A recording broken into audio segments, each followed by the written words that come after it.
Choose any ATM of your convenience and stand a chance to win gold sovereigns. Lanka Pay.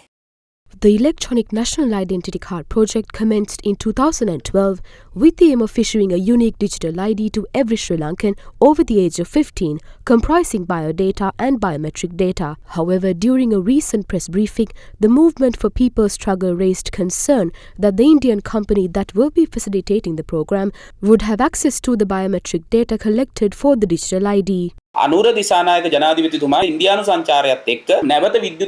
President Anura Disanayaka's visit to India, a decision was taken to recommence the electronic ID project.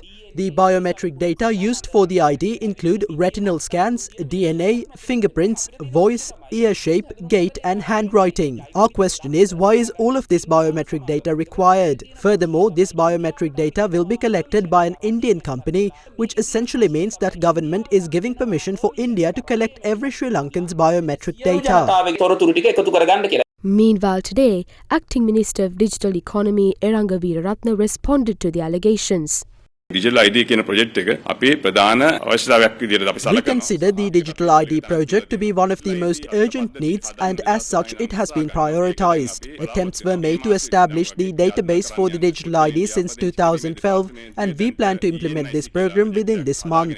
The ENIC project is underway at the Department of Registration of Persons, and we plan to swiftly conclude it so that all new NICs that will be issued from end January or early February will be digital IDs. The cost of the digital ID project is approximately 20 billion rupees, but we plan to cover roughly 50% of that through an Indian grant. This grant was first proposed 2 years ago during former President Ranil Wickremesinghe's tenure, but at that time the proposal was for the Indian company that would facilitate the project to operate it for the first 2 years, which would have included the collection of biometric data. However, after assuming office, we made it clear that the Sri Lankan government should have exclusive access to the system prior to biometric data being entered into it, and that from that moment on, the Indian company would be barred from accessing the system. Therefore, the Indian company's involvement is limited to changing the system to suit Sri Lanka's specific requirements. Recently, we saw various individuals with self-serving political agendas convene press briefings